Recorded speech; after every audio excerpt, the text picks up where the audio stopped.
What's going on, guys? UFC 274 recap going down from Arizona. Fun fights, but man, God, I don't know. Maybe I'm starting to lose faith in myself. Maybe my confidence is getting a little bit shook. Really, at the end of the day, I just feel like those slight bounces are just not going our way. But beyond all that, you can do the research, you can spend so much time tape studying, and they got to go out there and perform. So, anyways, I'm not super salty. I mean, 10-4 overall, but yeah, top ticket play in Namajunas, someone who I had a lot of faith in, loses, and then. Yeah, unfortunately, a Rodriguez split decision I didn't agree with. Again, not the bounces that we wanted, not the reads that we wanted. 10-4 sounds good in terms of a percentage of fights you got right and got wrong, but the format we're going with is parlays. That's how I like to play it. I like to win big. I like to lose big. In this case, lost big. Just didn't have the right combination. So let's figure out where we went right, where we went wrong, and people we just can't trust anymore. Anyway, starting at the bottom, Journey Newson, Fernie Garcia. Journey Newson, slight underdog. Yeah, again, this is a pick'em fight. Journey Newson has spent a total of a minute in the octagon in the last 3 years. He's been off a bit of a layoff, but I don't mind what he brings to the table. It seems like you just haven't seen much from him because he generally loses so fast or wins really quickly. So in this case with Fernie Garcia, he's generally in close fights, generally split decisions. Why not take the slight money, plus money underdog? And that's what we went with. But first round, it just seems like Garcia had slightly better boxing in terms of more volume. He's trying to let his hands go. Journey Newson's trying to evade. He's trying to kick. It just seemed like in the first round that the boxing was probably the story of the first for Fernie Garcia. So score the first round for Fernie. Second round, Journey Newson. He's avoiding everything now. He's backpedaling. They're in the big octagon. Lots of room to work with. And he's just mounting up kicks. He just doubles up, triples up the striking count on Fernie Garcia with his kicking game, and he wins the second round. Third round, much of the same. Fernie Garcia has just resulted in only throwing strictly hands. He's not finding his range. He's whiffing and missing on a ton of punches. And you got Journey Newson just hanging to the outside. Like a minute and a half left, Journey Newson finally switches to his own punching game, clips him with a nice little right hand that wobbles Fernie Garcia, but he stays upright. Fight ends, and you got a decision win for Journey Newson. So yeah, we're happy to start off the night with a victory. We're happy to start off the night with a slight plus money underdog. But again, there was no real secret to this one. It was just closer to a 50-50 fight. I mean, if it was plus money on Fernie Garcia, you could have made the argument pre-fight that, his boxing and his volume would have been slightly better. In this case, he won the first round too. But yeah, Journey Newson's kicking game and his output ended up being the difference maker. Neither of these guys figure to have a super deep future within the division, I don't think, even though Journey Newson is picking up a win and he's been off for a while and this and that. I don't know that he's got the talent to go deep. His own technical boxing, which I thought actually was decent, proved to be non-existent in this fight other than that right hand he landed late in the third. His takedown game, fairly soft. They say he's a jiu-jitsu guy, but we've really yet to see it so far. And he just had volume spam kicks from the outside. Not going to carry you into that top 15. And for Fernie Garcia, he's lost a lot of decisions and split decisions and one split decisions over mid-level guys. And this is just another loss to a mid-level guy, maybe a low mid-level guy. So anyways, this is the first fight on the 15-fight card, which then gets turned to a 14-fight card because Joe Lozon and Donald Cerrone out of action. What can you do? Hopefully they rebook it soon. Lupita Godinez versus Ariana Carnelossi. Should have loaded up on Lupita Godinez, right? Minus 185 seems like a great price tag. Talked about it in the preview show. Big wrestling advantage. Probably going to go out there, take the fight to the ground.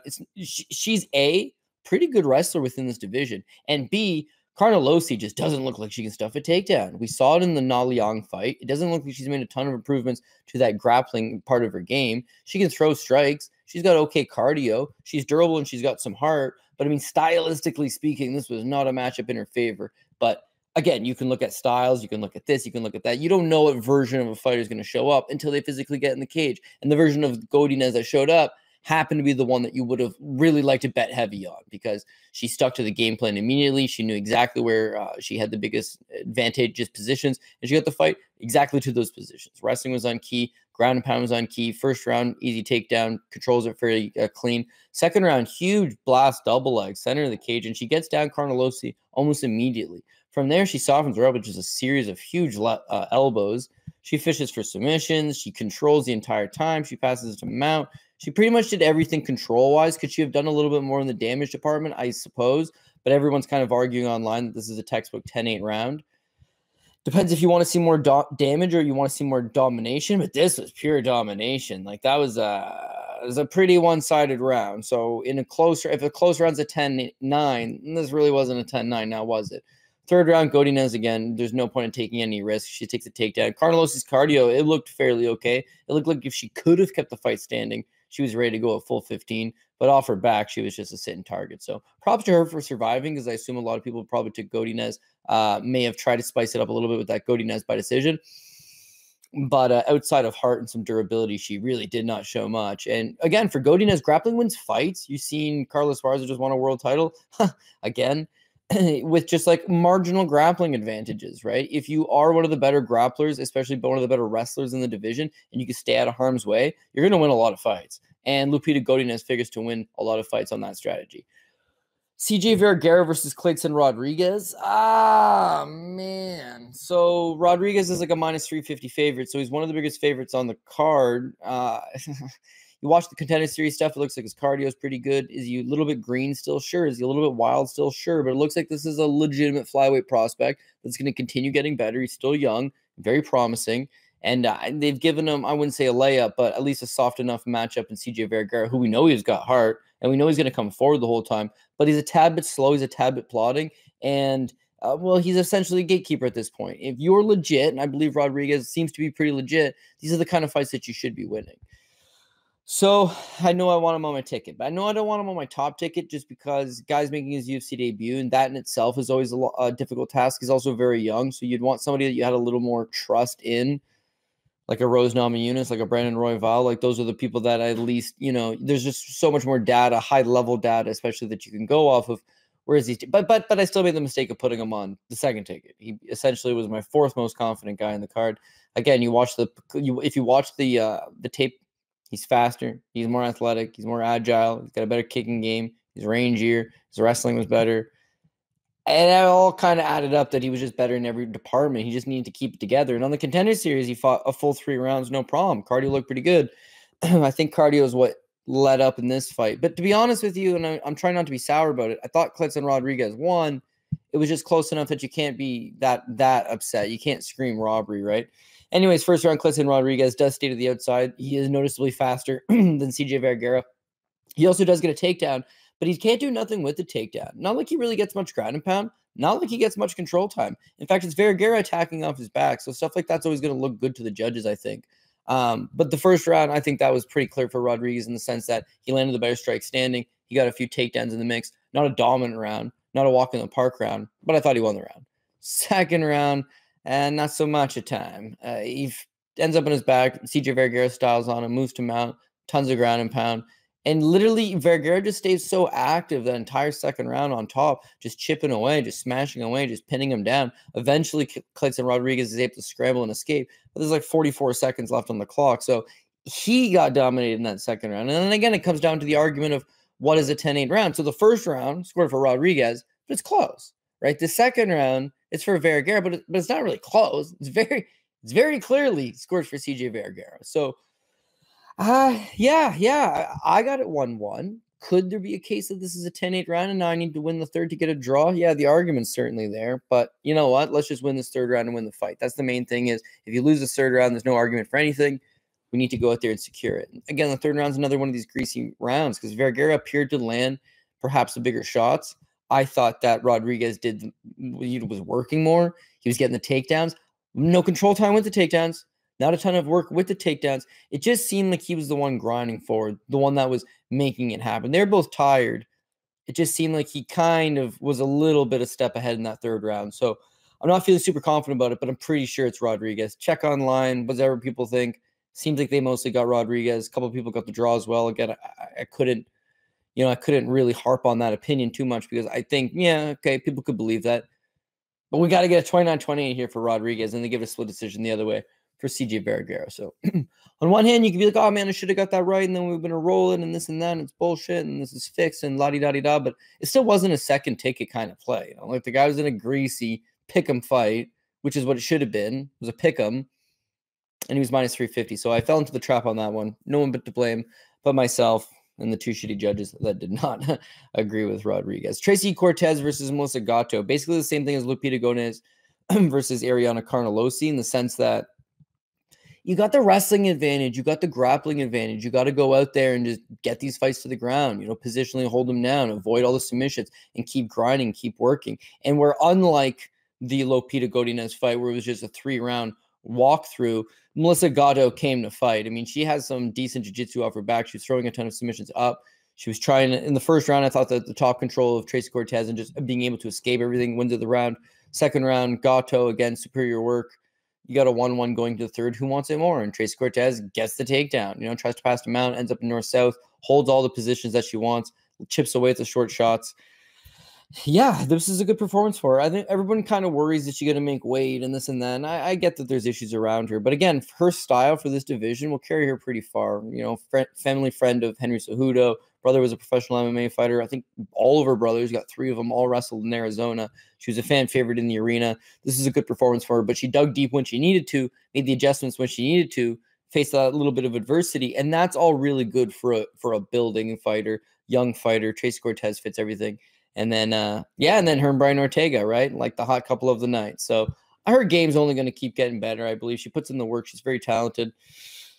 And hopefully Brian Ortega doesn't derail her career. Andre Filo versus Cameron Van Camp. So this is another one that should have just gone right on the top ticket. And talked to Paul this week. Love Andre Filo. But at minus 450, the problem is that what do you put him with, right? Because now him and Brendan Royval together, or him and what I would have done, maybe Rose Namajunas. I really did like her this week. It's not getting you to your even money. You want to get as close to even money on that top ticket, if not slight plus money. And so at 450 with Fiallo, the only worry was that this was going to be a stand and bang battle. And whereas I'm pretty confident he's going to be the one that is victorious in said striking affair, yeah, he could get clipped because it's MMA and you're not fighting a particularly safe game plan. You're fighting a stand in front of this person and throw bombs. And that's always a little bit volatile, but he's just a step above. Cameron Van Camp came out firing. I thought he was, getting off pretty good early. Looked a little bit better than I thought I was giving him credit for. But the tape always showed that he was a defensive liability. Like his head doesn't quite move. He's there to get hit. And against the level of competition that he had been fighting, they weren't able to take advantage. The theory here was when he got hit by Fiallo, it was going to be a totally different ballgame. And it was. I mean, literally this first time he got hit clean and flush, Fiallo really sat into it, just put Van Camp over. Tough spot for him. He hasn't fought in a while. You're jumping in there with a guy that's already had 2 fights this year.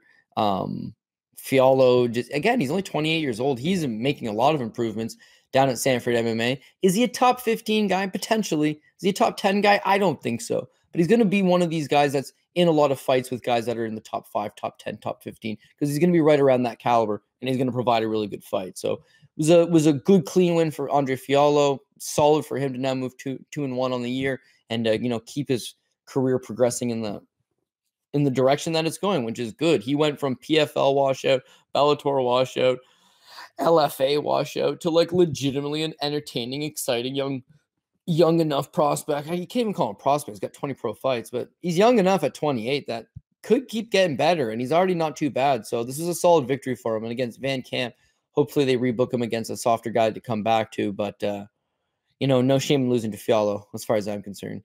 Blagoy Ivanov versus Marcos Rogerio de Lima. So really like Blagoy Ivanov this week. But again, it's middling heavyweights. And so, of course, how much faith could you ever have in middling heavyweights? But Blagoy's our guy, right? Because the theory here is that he's so cast iron and so durable that Rogerio de Lima could knock him out. And if Rogerio de Lima doesn't knock you out, he's going to fatigue and he's topple over. Man, this is another super greasy spot. Like, again, I really liked Blagoy, but in the first round, Rogerio de Lima's doing his thing. He's chucking these massive bombs. He's outworking him. He outstrikes him, and he wins the first round. Fair enough, because according to the plan, we might lose the first round. But then Rogerio de Lima's going to gas out. Watch what happens now. Not so true. Like in the second round, Blagoy was coming on. I thought he was outworking him, but his shots were a lot of touch, go. He doesn't have a whole lot of power for a big heavyweight, Blagoy. And so he'd come in and it would be a little, that left hand. He'd try to find a home for that left hand over and again. He'd touch him, but it wasn't like there was a ton of power on it. Whereas Rogerio de Lima would just uncork these bombs. They'd be 3-punch combinations. The first one misses. The second one misses. The third one just crashes right into Blagoy's chest or his stomach, or it was a nice little body shot. Or it'd be an uppercut upstairs that would just graze you. But it was like, oh, wow, spectacular. It's these huge moments. The commentary team, they're wowing about, wow, man, look, he's throwing these power. To me, what I'm wowing about is, wow, how's he still going? How's he still throwing? His cardio looked, shockingly, much better. But Blagoy works him in the second round. So this is a 1-1 going to the third. Who wants it more? And sure to God, Marcos Rogerio de Lima is going to topple over from fatigue in this third round. But again, not the case. I mean, he came forward, he threw some bombs. I thought Blagoy touched him up a few times in that third, which caused now Rogerio de Lima to start pursuing takedowns. But as they got tired and as that fight hit the 3-minute mark of the last round, so there's about a minute and a half, 2 minutes left in the fight, who wants it more? They're both exhausted. And so now when they separate, you got Blagoy that's just trying to touch, go, but he's really too tired to just touch and get out of the way like he was doing before. He's too tired to march him forward and throw 3-punch combination to get him to shell up so you can land something. Instead, he's looking to maybe fire 1-for-1, and de Lima's still got the power in his side. So the third round was ultra dicey, pretty greasy. Maybe it's the bias in me, maybe it's the fan in me, maybe it's the fact that I got Blagoy Ivanov here, and financially I would like him to get the victory. I didn't feel good about it. And so when they announced the decision for Blagoy, I took it. I was happy. Again, it's just pre-fight during the week. These are the picks that you really liked. There's 15 fights. I don't know. I picked some people I didn't really care for because I had to pick the whole card. But there's those picks on the card that you did like Blagoy Ivanov. He didn't look very good, right? He didn't meet the expectation, but I don't know. He got the win. That's the main thing. That's all that matters. But again, moving forward, Rogerio de Lima doesn't have much upside in this division. And Blagoy at his age now, his style, just always going to decisions. Cardio's not quite, you're not a decision machine that you're just going to push a pace for 15 minutes. Just they're generally close, split decisions. Dude's the king of the split decision. He'd been losing them. Thankfully, they gave him this one. It wasn't a split, it was unanimous, but all the same, it was a close fight. Brendan Royval versus Matt Schnell. So Royval, we got him on the top ticket. He's a minus 250 this week. I think it's a fair price tag. I just think at some point this is going to get a firefight, and he'll clip Schnell. He'll hit Schnell. He'll find something on Matt Schnell, who's, technically maybe a little tighter, maybe a little bit crisper than Brandon Royval. It's just the chaos, right? Brandon Royval seems to live in the chaos. He will have these crazy fights back and forth, and you're either going to break him or he's going to break you. And with Schnell, the few times that he's had the going get hard on him in the UFC, he hasn't really persevered in those fights. But that doesn't matter. He's been off for a little while. He's a talented enough fighter. Like, he could definitely put it all together. It's just, I like Brandon Royval. I like Brandon Royval to the tune of, I put him on the top ticket, right? I got a lot of faith in him this week. So they go out, and it's like, it's immediately apparent that he's very erratic in there. He'll move around. All of his movements are very difficult to time, but not something that you're going to see it's not conventional. It's not something you see every day.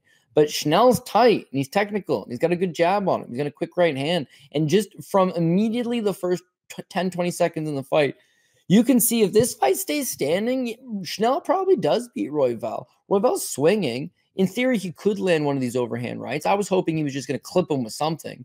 But Schnell sees it all coming, and he's pretty laser focused. He's touching him up, boom, hits him, drops him. Royval's in trouble. Schnell dives on top, and then that's always one of your, like, why not just let them back up? He seemingly had his number standing, and he just dropped him. Now he's got to compete with the fact that Brandon Royval is just an absolute threat, man. He just throws up caution to the wind. So the first thing he rolls for is a leg lock. Now you need to defend the leg lock. Does defend the leg lock, but now he's got an arm in it, and the guy's looking to branch up on a guillotine or on a triangle choke. He's trying to isolate an arm. Now, as you're trying to isolate that, he gets out of an omoplata attempt. He just rolls back for the leg. Now you try to pop the leg free. It creates a sweep opportunity, right? Royval pops up. Schnell grabs his neck, tries to put him in a guillotine choke. Royval's wise to it, pops his head out, returns a favor with a nastier guillotine choke, and two-hand taps him. Schnell's tapping him with both sides, right? You don't really see that very often. Clean win in the sense that, damn, this guy's got good jiu-jitsu. I'm pretty sure Schnell's a black belt. Jiu-jitsu is really not all that bad. Good grappler. But he just absolutely got mauled on the ground. Royval's, the flip side to that is that he did get dropped. So as much as I got a top ticket guy here and he won with a first round submission, on paper, this looks easy money. This looks, should have backed up the Brinks trucks on that one. On the other hand, it's like MMA's a fickle bitch, and he almost got knocked out, right? He was not technically standing, did not look good, and Schnell dropped him, just kind of made a rookie mistake after that. It happens in the sport, but we're not one to complain about it because sometimes you need those bounces, and we took it here. And also, it could have been just a flash knockdown. Royval wasn't hurt, obviously, and he's had his senses about him, and he went right back to his grappling. Like, it's probably not the end of the world. I get it. It's just again, he was one of the guys on the card that I really liked. The result was there. The result was there. The method, maybe a tad bit questionable. Macy Chiasson versus Norma Dumont. I can't pretend to care about this one too much just because the investment that I had on it was pretty much dead. But I'm a bitch for flipping on this one. I had Chiasson all week. Talked about it on the previous show. Paul picked Macy Chiasson. Talked about it on Prop and Yo with Manpreet. Picked Macy Chiasson. And then watched the weigh-in and Norma Dumont misses weight. I don't know why I switched my pick. Well, I know why I switched my pick. I just kind of thought it's a low-level fight. I think that Dumont's going to be a little sharper technically with her boxing. Macy Chiasson everything she throws. It's just a little bit open. It's a little bit wide. I don't know. I just think Dumont's probably going to beat her to the punch. She's missed weight, so she's bigger. She's physically strong. You got Chiasson moving up to 145. So the takedown should be there for Dumont. The takedown defense should be there for Dumont. And, better boxing.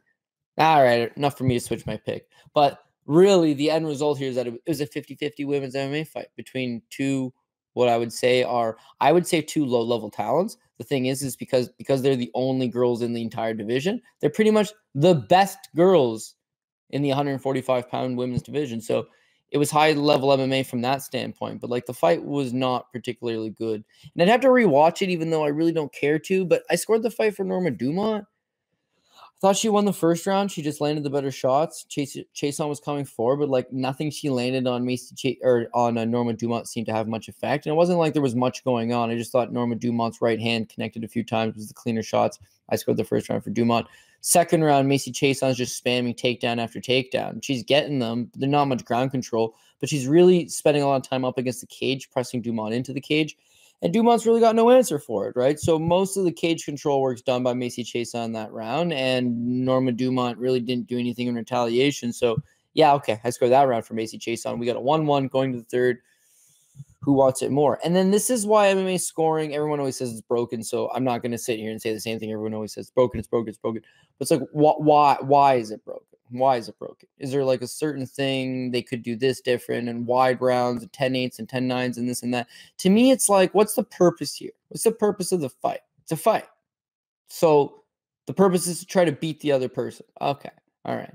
Damage, all that stuff's good. Aggression, all that stuff's good. And it's all in the rules, right? I mean, that's kind of how they're telling you to score it. But so how do you score this fucking third round here, right? Because Norma Dumont lands all the good punches of the round. I mean, she rocks Macy Chiasson twice in the round, and Chiasson just spam clinches and presses her right into the cage. That's it. She doesn't land anything. She doesn't do shit. She just presses her into the cage. Doesn't even take her down. She's clinging on for dear life. I think it was bum-ass Peterson there, no nonsense Keith Peterson, arms so short he can't even reach into his own pockets, and he's just sitting there watching them. There's nothing going on, break it up, right? And then they would separate, and then Dumont would clock her in the face, Chiasson would look terrible, and then press her into the cage again. So who won the fight in that third round, right? Because it was 1-1 going into the third. Well, who won the third? The person that was landing the punches and attempting to win, or the person that was clinging on for dear life and hoping that the buzzer would sound, right? So anyways, I scored it for Dumont, and then 230-27s for Macy Chiasson on a split decision. What can I say? It wasn't a very good fight to begin with. I disagree with the decision, but it's not something that I would waste my time getting upset about. And also, it was close enough that I was it wasn't a robbery. It was not a very good fight, and I thought Dumont won. That's pretty much it. Hoops fans, the latest offer from DraftKings Sportsbook is too good to pass up. New customers can bet just $5 on any team and get $150 in free bets if they win. It's that simple. It's not often you get 30-1 odds on any basketball team to win their next playoff game. That's some great value. DraftKings Sportsbook customers can also bet on the NBA with same-game parlays. Combine multiple bets from the same game for a bigger payout. The more legs you add, the more money you can win. Head to the app to check out our picks. Download the DraftKings Sportsbook app now. Use promo code DOP. Bet just $5 on any pro basketball team and get $150 in free bets if they win. That's promo code DOP at DraftKings Sportsbook. Francisco Trinaldo versus Danny Roberts. I always polish Shuey on Wednesday's show. My God. And when I talk about bad luck, it's more than just my top ticket loss. It's when I bet the Canadians, they always lose. When I don't bet them, they win. So I'm cursing them. And when I take Shuey bets, I bet against Alexei Olenek and I bet against Francisco Trinaldo. How am I not winning these? But I'm not. I'm not. So, yeah, Paul's got his old man, Francisco Trinaldo, 43. He's bet on him a ton of times. The guy always pulls through when he needs him to. And again, Daniel Roberts is just like the biggest apple pie shitter. He's done this to me 3 or 4 times. I don't know why I keep going back to the well and picking this guy at all, because he just does not come through when he needs to come through. Last time out against Ramazan Amin, I fade him. They give him a bullshit split decision. This time I roll with him, and he doesn't got it. Like, this is what I'm not understanding. If you watch stuff on him 10 years ago in Cage Warriors, his striking appears to be sharper, more technical, more sound. Now he's been at the best gyms in the world. He's been at Sanford MMA since it's opening. He works with the elite strikers of the world, the elite everything of the world. He's got Henry Hoof in his corner. He's got everything going his way, right? This fight with Trinaldo, he comes out. He's faster off the hop, okay? He is just a faster, more athletic, got the speed advantage, stay to the outside, do your thing. This guy's 43. He's slow. He's plodding. And he's a 55 that's come up to 170. His grappling ain't what it used to be. Just stay to the outside. Stay smart. Stay technical. The first 2-3 minutes, he does exactly that. I think Danny Roberts is looking pretty good in the first 2-3 minutes. Certainly winning the round. But the thing with Trinaldo is it's hard to keep like smart, technical the whole time, because he is just going to march you down, and he's eventually going to cause you to make a mistake. And in this case, Francisco Trinaldo just clubs him with a clean shot over the top. Danny Roberts does, like, I don't know. It looked like his brain is like short circuited. It's like don't know what the hell was going on with him, but he is seriously rocked. Trinaldo pounces on him. That in itself is more than enough to win him the round. It wasn't like it was a blowaway round for Roberts to begin with, but the big knockdown, the damage done, near stoppage, I guess you could call it, all for Trinaldo. Although when Trinaldo had him rocked, he did clinch up with him. That kind of gave Danny Roberts some time to recover. First round for Trinaldo. Second round, Danny Roberts comes out. He's looking refreshed, right? He's looking like he's moving. He's got his wits about him. His problem is, for a guy that is technical and sharp, and again, 10 years ago, his striking seems to be better than it is now. He would just want to step in and brawl with Trinaldo. Trinaldo's got short little stubby arms, right? But he throws everything in tight. And so brawling with him is quite possibly the worst way to approach this fight. Stay to the outside, stay long, use your speed, right? And Roberts would land a punch. He'd land another punch. He's like, oh, you landed 2 punches. Pretty good. You got Trinaldo here. And then he would just step in with a wild-ass hook. He did that the entire fight. And 50% of the time that he would step in and do that, he'd be met with a short little shot that would just completely wobble him. He got wobbled 4 times. He got dropped 3 times. His chin was not there. The game plan was absolutely abysmal. I scored the first round for him. He got smoked in the second round, maybe a 10-8 again, but let's call it a 10-9, 1-1. It's going into the third. Who wants it more? Who's going for it? Roberts' cardio seemed to be there, but when every time he would get the slightest bit of momentum going, oh shit, that was a nice body kick. Oh shit, partial left hand. Oh, 2-piece combination. Then he would just step right into the pocket with his arms out like this. Yeah, I don't know. It was so stupid, man. He deserved to lose, and he did. Randy Brown versus Chaos Williams. Randy Brown, again, this is a guy who's long and rangy and realizes the weapons that are available to him and the speed advantage, and fought a brilliant game plan accordingly. That's how you approach it. You don't step in the pocket and brawl with the short brawler. Like, are you stupid? And whereas Brandon Brown, he took some chances in this fight. The reason he won the fight was not standing in the pocket, was not crashing the pocket and giving the speed advantage away with this guy, staying long, staying athletic. Randy Brown fought an excellent game plan. I know the results of split decision. Chaos Williams fought a good fight too, but I thought Randy Brown, this was the best I've ever seen him. Best I've ever seen him, because his fights are generally a little bit closer and competitive. It's not like he's a world beater necessarily, but here's a guy that's making a lot of improvements to his game and learning to use his physical tools. That mixed in with a good game plan, you're going to be successful. He did exactly that. I mean, his kicks from the outside were good. His punches were good. The first round, I thought Chaos Williams did get the better of him, landed the better shots. Brown got dropped midway through the first, near the end of the first. That's the big moment for Chaos Williams. That second round, he came out with a smile on his face and just fire in his eyes, and just came at him the whole time. Whenever he would land, he had that swag about him. He's feeling himself. He's feeling confident. Chaos Williams, meanwhile, was coming up short on a whole bunch of shots. Usually a volume guy, but Randy Brown took over that department too. That's how you fight. That's how you put it all together. This is not an easy opponent. It was a tough fight, and he did what he had to do. So clean win for Randy Brown as far as I'm concerned. And yeah, I mean, those are the guys I guess I wish I had more investment in, but just couldn't pull the trigger. It was a 50-50 fight. I understood Cass Williams posed a lot of problems, but all hindsight shit, right? I had more trust in people I shouldn't have and less trust in people that, I thought would deliver. Alvin St. Preux versus Mauricio Shogun, who I don't even really know with this fight. Again, nothing was going on as far as I was concerned, so I didn't know how they were going to score. I thought they could score for Shogun because he's Shogun, because he's a legend. On the other hand, it did seem like maybe OSP was slightly outlanding him for the first 2 rounds. I don't know. This to me wasn't a great fight. I think we all have to know that there was a limitation here. You got a 40-year-old Shogun, 39-year-old OSP. OSP apparently had a terrible weight cut coming down. They're both a lot slower. Like, you have to taper out for expectations. But at the same time, like, this is not necessarily what the fans want to see. And with Shogun, you remember him for the Pride days, right? You remember him winning a UFC title. You remember these crazy moves and these feats of athleticism. And, like, it's tough watching him now because he's so far removed from that guy. And for OSP, he's not looked good in a while. This was his chance to say, hey, I've already beat this guy, beat him in 30 seconds. He's a shell of himself. If I was going to have an opponent that I was motivated to come back for and get that big marquee win again, this would be him. And he spoke on record about how motivated he was for this fight. But it was more lackadaisical bullshit from him, where he just stands there. He never really gets his shots off. The teep up the middle to the body was good. It was effective. His best weapon of the night, I suppose.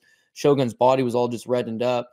But, I mean, Shogun looked a decent version of himself. And I don't think that's because he was a decent version of himself. I think it's just because OSP fought him in a sparring type situation. So, the fans probably getting a little bit restless after that one. Boom! It delivers. Michael Chandler, Tony Ferguson. Michael Chandler minus 400 favorite or coming into this fight. So he was, I think, the second biggest betting favorite on the card. He might have been the biggest, no? The biggest betting favorite on the card. It's not that I disagree with it. It's that I got an uneasy feeling about it because this is probably going to be a scrap. When you fight Tony Ferguson, it's a 3-round war. The guy's got a great chin on him. He's got excellent cardio. He pushes a pace. You want to take him down, he'll carve you up with elbows. You want to stand up with him, he's going to land some flashy stuff. If he ends up grabbing a hold of your neck, he's going to take you, he's snap down to the ground and just go to work. Like, he is a well-rounded fighter. He's a very dangerous fighter. So if you're going to beat him, you're probably going to have to beat him for a prolonged period of time. And with Chandler, it's like he's been in a lot of these wars. You could go back to his fights with Eddie Alvarez, or, of course, his fight with Justin Gaethje. It's like, he gets tired, he gets hit, he gets wobbled. His fight with Charles Oliveira, good start. He gets hit, he gets hurt, he gets wobbled. His fights tend to get real greasy real fast. And so I got an uneasy feeling about this one. So I do pick Michael Chandler. Just put it lower down the list. If you were going to pick him, like the people that were picking him, some people like that knockout prop. Why? Because Tony Ferguson's super hittable and Michael Chandler cracks like an absolute animal. So the path was certainly there. We just had to see how it played out. And first round, Ferguson striking looks pretty good. Again, it's hard to get a beat on this guy because you have no training partners that strike with him. His timing's off. His rhythm's off. He does a lot of stuff that's just very unconventional and hard to prepare for. So it looked like he was catching Chandler off guard. He clips him. I wouldn't say he hurt him, but he definitely did score the knockdown. Chandler pounces back up. And you got Ferguson's on him again to the tune that Michael Chandler realizes, I'm going to get beat up here in a stand-up battle. So beautiful takedown, blast double leg, really shows the athleticism this guy's got on him. Just strong legs, big horsepower, runs right through him, dumps him to the ground. But then when it is on the ground, Tony Ferguson's throwing up elbows. Tony Ferguson's being active. Chandler is landing the right hand. He kind of bloodies up a cut under the eye of Tony Ferguson. But for the most part, it's the work rate of Ferguson, the better striking of Ferguson standing. This is a 3-round fight, and this is going to be a long 3 rounds for Michael Chandler because he knows he's got his number standing. And on the ground, it hurts sitting in guy's guard and getting carved up by elbows all night. And what are the judges looking at, right? Judging by the Macy Chason fight, they just like you holding somebody down. They don't care if you do anything. Just hold the person down. That's it. So, maybe Chandler wins that first round in their opinion. But no, my opinion, Ferguson fought a pretty good first round. Chandler's going to have to make some adjustments coming into the second. But we got faith. Maybe he can. But he's going to have to do something. Coming into the second round, I didn't expect it. You didn't expect it. Nobody expected it, right? Some people out there, as I mentioned, some people out there did, in fact, think that Michael Chandler would knock out Tony Ferguson. It was possible. Those people, however, not like this, dog. Not like this. I don't think anybody in their right mind thought that Michael Chandler would go out there, throw a goddamn jungle kick right up the middle, and smoke him in the face. Wasn't really like a clean front kick. It was like he just threw his leg up and it connected. I went to some Animal for Leaders. It was like a death metal concert back in the day. My buddy, they're super into like black metal, death metal, whatever. I just wanted to hang out. It was a good time. It was a good time. Music was a little loud, but there's this massive mosh pit. There's this huge guy, and he's ripped. I don't know. It must be like 200 pounds. And maybe he's like a ripped 195. He was a tad under 200. It wasn't huge. He's big. He's marching around. He's throwing people, and this little geeky guy gets tossed. And you just see the look on his face. He don't like it. I'm sitting from the outside. He gets tossed. This big guy's moving. This big guy's moving. This little guy just threw his leg up, right? And the big guy is like kind of dipping and dodging, and then he just happened to dip as the leg up, and it hit him clean in the head. KO'd his ass. He is out. He is on the ground, KO'd. And security, who clearly never worked a fight before, they don't come there and like check him. They picked him up, dragged him out. Like 3 guys. It was whack. And I remember thinking like, holy shit, that little tiny guy, David, just knocked out Goliath. How's this possible? Well, you know, it's a shot you don't see coming, and maybe the guy didn't see, or it's like sometimes you just throw something, it could land. Wayne Gretzky's hockey saying is, you know, you miss 100% of the shots you don't take. The same shit applies in MMA. If you want to fight like Rose Namajunas and not throw anything, nothing's going to happen. If you're somebody that goes out there and just throws technique, just throws shit, it could land. Michael Chandler, I didn't realize he had some excellent kickboxing game. Not in my wildest dreams did I think that this is how he would end the fight.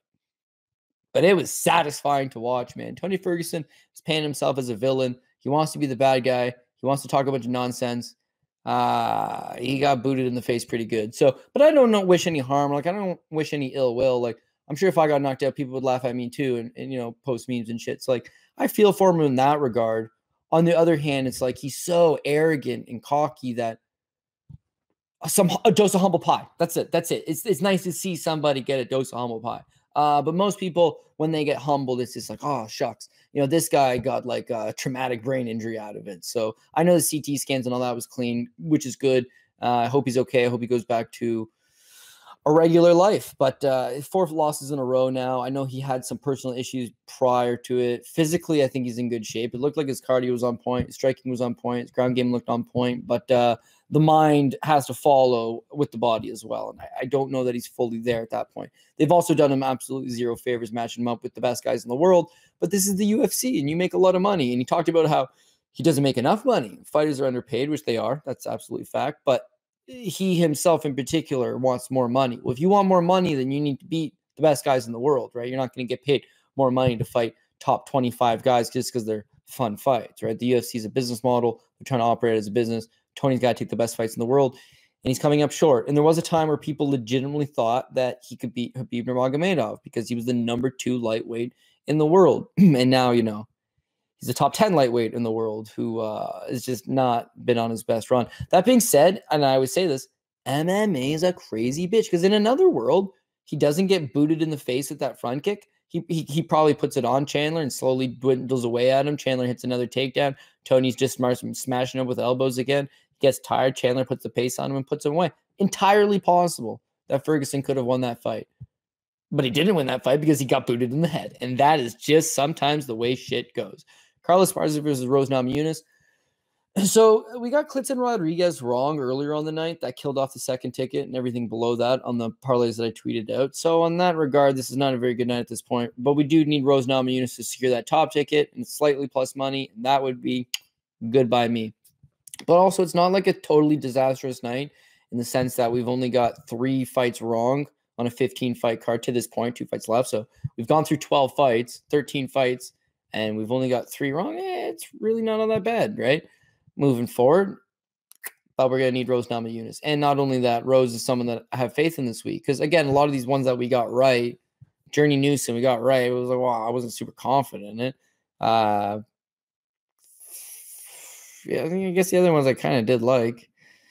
I don't know. The main thing is that I need Rose Namajunas. That is the main thing here, right? She's a decorated champion. She's fought the best girls in the world. I know she has lost to Carla before, but I truly believe that Carla's not going to get these takedowns as easy as she did the last time. And beyond that, you can see her getting takedowns, sure. She's not going to do anything with the takedowns. I don't think her jiu-jitsu is good enough. Her top control is not good enough to hold Rose down.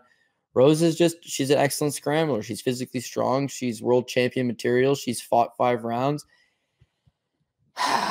And so people used to say Charles Oliveira was mentally weak. Yeah, the guy's mentally weak. People used to say the same thing about Rose Namajunas as well. She's mentally weak. This girl's mentally weak. What do you mean she's mentally weak? Well, she pulled out of this fight because of this. And now she has an emotional support dog, right? That dog she brings around because it's like she's got anxiety, and she talks about how she had some whack childhood and the Pat Barry stuff. I don't know. This girl's obviously had a pretty crazy life, but the Conor McGregor dollar through the window, and then she pulls out of the fight. It's like, I have PTSD from Conor McGregor throwing that dollar through the bus window. Like, I don't know. Is she in it? Is she not in it? But the last couple of fights, she proved to me that she is a bona fide champion. She perseveres when she needs to. The Zhang Weili fight is very, very close. It's competitive. It's a who wants it more, and it comes down to the last couple rounds. And she perseveres. She scores the takedowns. She puts it into 5th gear. She does what she has to do. And she's aware of all this stuff. She's aware of all the wars she's been in. The Joanna and Jacek fight, the rematch, first round, easy knockout. But the rematch is 2-2 going into the 5th. You're fighting Joanna, one of the best strawweights of all times. Who wants it more? Rose perseveres, puts the foot down, wins the 5th round. But again, it seems like all that stuff has now been apparent to her. She just apparently, news to me, only found out last night that she doesn't really want to fight anymore, because she's been in these wars. She's been in crazy fights, and these are her own words. I'm not just harping on her. Her own words were, I've been in crazy fights and don't need to do anymore. Why can't I be technical? Why do I have to do this? That's fair, right? But when you were the challenger's willing to go and do whatever needs to be done. That's why you see underdogs win all the time. I had a good conversation with someone the other day. It's like, how does a guy making his UFC debut beat a 20-fight UFC veteran? Happens all the time. Why is that? Well, here's the thing. 20-fight UFC veteran, been there, done that, fought good guys, had some ups, had some downs, got some good paychecks, might have headlined a card, might have co-headlined a card, might have done some shit, might have made a little bit of money. The other guy hasn't done shit, so he wants it. He's hungry, needs it. The other guy, well, his knee hurts because a couple fights back, this happened to it, and he's a family man now, and he's had all that experience in the UFC, and he signs autographs, he's got a bit of a reputation. The other person doesn't. That makes them live. That makes them dangerous. How does Juliana Pena beat Amanda Nunes? She's a lady goat. Because she doesn't give a fuck, right? She's married. She's got a kid. She's a multimillionaire. She's a first ballot Hall of Famer. She's considered one of the best women's MMA fighter of all time. She just doesn't care anymore. She's not going to the gym and grinding as hard as she used to. She's not waking up and running the miles. She's not going to bed every night thinking about it. She's not dieting as hard as she possibly can. She's enjoying her life.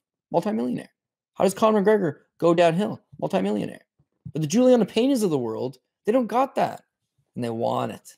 And they're willing to go and do whatever needs to be. And that always creates these dangerous situations. So for Rose, she's fighting Joanna, and she's fighting Zhang Weili, and she's fighting Jessica Andrade, and she's getting paid, and she's on pay-per-views, and she's headlining, and she's co-headlining, and she's one of the UFC's more marketable stars. And for Carla Esparza, she's the division's first UFC champion, the first strawweight champion for the UFC, women's strawweight. I guess that's the only strawweight. But what does she got? You think she's a multimillionaire? No. She's fighting like any challenger that comes. Carla, I'll give her one thing. She's fought everybody. She fights everybody because she has to, because that's her job, right? You're getting paid smaller paychecks to be on prelims and some main cards. And think about this. She hasn't headlined a fight in like 13 fights. She headlined to win the title. That's when she was the champion. That's when she had that. And it's all been gone since then. She's been largely flying under the radar. This meant everything to her. But neither girl fought like that. I mean, Carla didn't fight like she really wanted it. It's just Rose fought like she really didn't want it. I still scored the fight for Rose Namajunas, truth be told. Like, I didn't think Carla did anything, and Rose also did nothing. Just seemed like slightly more. And it was a boxing thing. Like when I was a kid, they always used to be like, "Oh, we got to beat the champ to be the champ." It's like, what do you mean? It's because boxing is a whole bunch of robberies. You think MMA is bad? Boxing's the worst, right? So I'd be like, well, this guy just whooped the guy's ass. And it's like, yeah, but the other guy's the champion. It's like, okay, well, the champion just got his ass kicked. And it's like, but he didn't get knocked out, so you didn't beat him. It's like, was that what people believe? So you always had this mentality of like, you got to beat the champ to be the champ. But that's not true. You know what I mean? Like Forrest Griffin did not beat Rampage Jackson. Not enough to beat the champ. Henry Cejudo did not beat Demetrius Johnson. Not enough to beat the champ. In this case, Carlos Esparza didn't do enough to beat the champ. But it's like that shit doesn't matter. It's 5 rounds, right? A 10-9 or a 10-point must system, right? You're scoring rounds. There's 5 of them, and you're going to score them. And this is what it came down to. It was one of these really bad bullshit fights, but so was Yoel Romero, Israel Adesanya. And everybody thought Yoel won that fight because absolutely nothing happened, but Yoel did a little bit more. But he didn't beat the champ now, did he? Right? So they retained for Israel Adesanya, and then people quickly forget about this fight. This is the same bullshit. It was a fight that someone would have forgot about. They would have never ran this back for a trilogy. Carlos Esparza's career would have quietly faded away, and nobody really would have thought about it much going on. But they scored it for Carlos Esparza. You can't complain with the decision, even though I disagree with it, because nothing happened. Rose deserved to lose. That's what happened. She deserved to lose because she mailed it in and went on record after the fight to be like, I thought I fought great. Oh, what a good fight from me. Stayed real technical. Stayed real sharp. Great performance. You know, the funny thing, too, is after the first round, this was the tail of the fight for me. After the very first round, Pat Barry comes down, gets in the corner. They put her stool down, Rose sits down. He tells her, he says, hey, you hit her twice. Look at her forehead. It's already red, starting to swell. Look at the nose. Already starting to swell out, right? You hit her twice. Yeah, that's the problem, Pat. That's the problem. Why'd you only hit her twice? It's been an entire 5-minute round. You've hit her twice. But they were cool with it. It was the game plan. And she kept saying in the post-fight press conference, I stuck to the game plan. I'm super happy with my fight because I stuck to my game plan, which essentially was don't do shit, stay to the outside, wait for her to try to engage, and backpedal out and jab and feint some kicks. And it wasn't enough. So I took a bath on a personal level, on a financial level, on a reputation level. Like, who the fuck wants to lose a top ticket? Who wants to be on a bad losing streak? Who wants this and that? No, nobody wants to be that guy. It was like, Rose, you let me down. You let me down. The first time they fought, it was like, she was young. She looked like a little girl in there. Now she looks like a little boy in there. But the result was just not there. So what can you do? You got to move on. Got Chucky Olives, but financially, disastrous night. Charles Oliveira versus Justin Gaethje. Charles, at least for the very least, set me off for the win. And Charles, my guys, like, you know, we got the horse racing connection. I always go with him now. And again, you can change narratives. The narrative here is that he's been a quitter. That's what they say. You know, he's quitting a couple spots. You could definitely go and point them out. But every single fight he has, that thing comes up again. He's a quitter. He's a quitter, right? And it came up and it was like, oh, dude, he's going to quit against Kevin Lee. Only thing is that Kevin Lee got tired. Charles Oliveira found the extra gear, lost the first round, pulled the extra gear in, beat Kevin Lee. The Tony Ferguson fight. Wow, Tony just keeps going. Eventually, he's going to find him. He's going to make him quit. No, not the case. You know, easily grounds him out. The Michael Chandler fight. Oh, such big power. He's hurt. He's rocked. He could quit. There's a great opportunity to quit. No one's going to fault him for it either. Perseveres, gets the win. Dustin Poirier. He's rocked. He's hurt. No one's going to fault him if he quits here. Perseveres. So then Justin Gaethje goes on record for this fight and says, once a quitter, always a quitter. That's interesting, Justin Gaethje, because you're the one that tapped out and then taps out again. So if I was better with memes and shit, I would have definitely like made one there that was just like, once a quitter, always a quitter, and have Gaethje tapping out against Khabib, Gaethje tapping out with Charles Oliveira. Like, don't call this man a quitter. He's a world champion. He's earned it. He's one of these guys that has up and downs. He's a fan favorite. He's another Hall of Famer. He's a UFC submission leader. Like, the guy's done everything and anything, and is truly one of the good guys of the sport.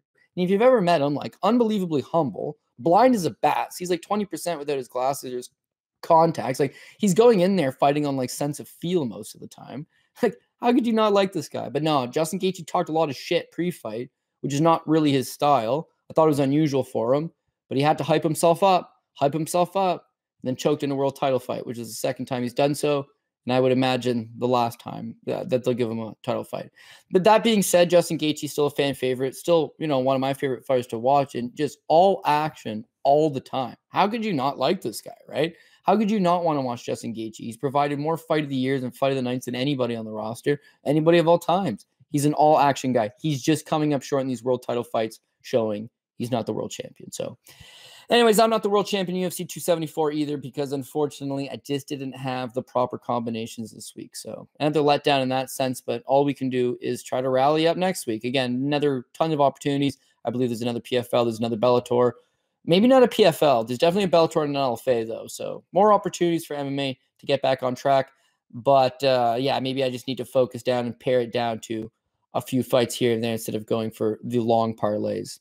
Even then, had I pared it down, I still would have ended up with Rose. So there's nothing I can do there. Whereas, you know, overall, I think we went what? We went 10-4 on the card. Not terrible. It's just when you play a parlay game, it's risque. And the risk did not pay off this time. So anyways, that's what it is. Hopefully you guys made it better than I did. But best of luck, and we will catch you guys very soon. Thanks for tuning in. Catch you guys later.